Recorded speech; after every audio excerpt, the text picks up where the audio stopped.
The city of Oakland revealed it spent nearly $69 million over the last 3 years to provide various services for the homeless.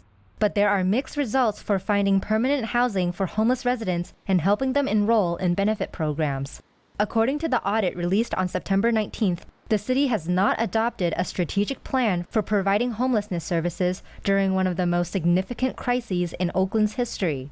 Seneca Scott, an Oakland mayoral candidate, says it's consistent with the audit in 2020. There are no work plans. There are no accountability. It is arbitrary in the sense that they provide services to encampments. It's arbitrary in the sense in which they spend the money.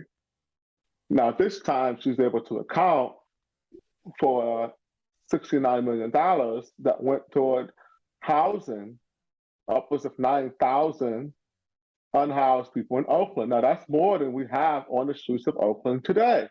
The audit looked at homeless services like crisis response, longer-term housing, and other supportive services between 2018 to 2021.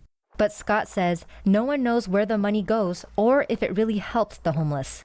They're about the same number of people. Well, we paid for housing, but we don't know if they took it, if they matriculated to permanent housing, did it lead to a better life for them? Right?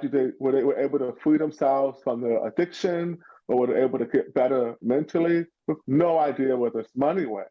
Scott explained the mixed results are due to failed policies like Housing First. Housing First means you give someone with severe mental illness or drug addiction the keys to a hotel room or a condo with absolutely no expectation that they participate in their own healing. No wraparound services for their addiction or mental illness, which leads to not only property damage, or many people just leaving because they're not used to even being housed. Between 2015 and 2022, homelessness increased 131% in Oakland, with over 5,000 people who identified as experiencing homelessness. About 34% of Oakland's homeless population were sheltered. The other 66% were not.